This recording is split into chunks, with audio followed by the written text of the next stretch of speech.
This is an explanation of how to determine if your function in your table is quadratic. So when you have your x's and y's over here in a regular table, you're just going to start off by taking the differences of all the y values. So these two y values, the difference is 9.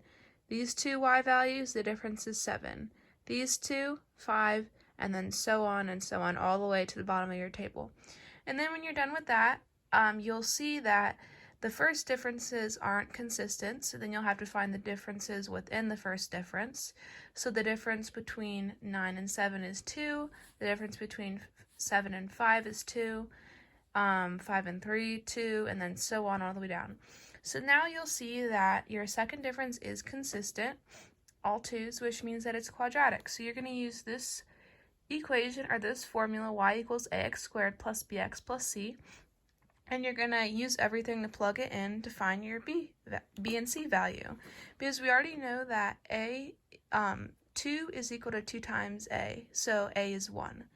And then use your quadratic equation here, and then you can pick a value, pick where 0 is on x, so your x-intercept for a, and then plug that into the x spots, and then you'll see that c equals 1. So now you can rewrite your equation, because you know c is 1, and rewrite it like that. And then you can pick another value to be your y, and then your x again. So then I just picked -5 and 26.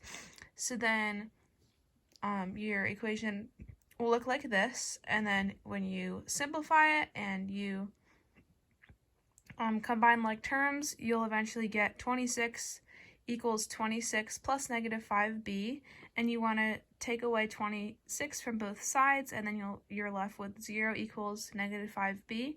So then now you're just going to divide both sides by -5 to get b, and b equals 0.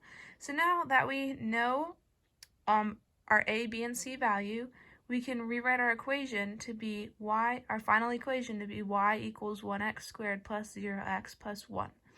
And we can also test this if we're not sure or we want to test ourselves. We can plug back in an x and y value. So plug in these and those, and then you'll get eventually 26 equals 26. And that's how you know if your equation's right and if it's quadratic.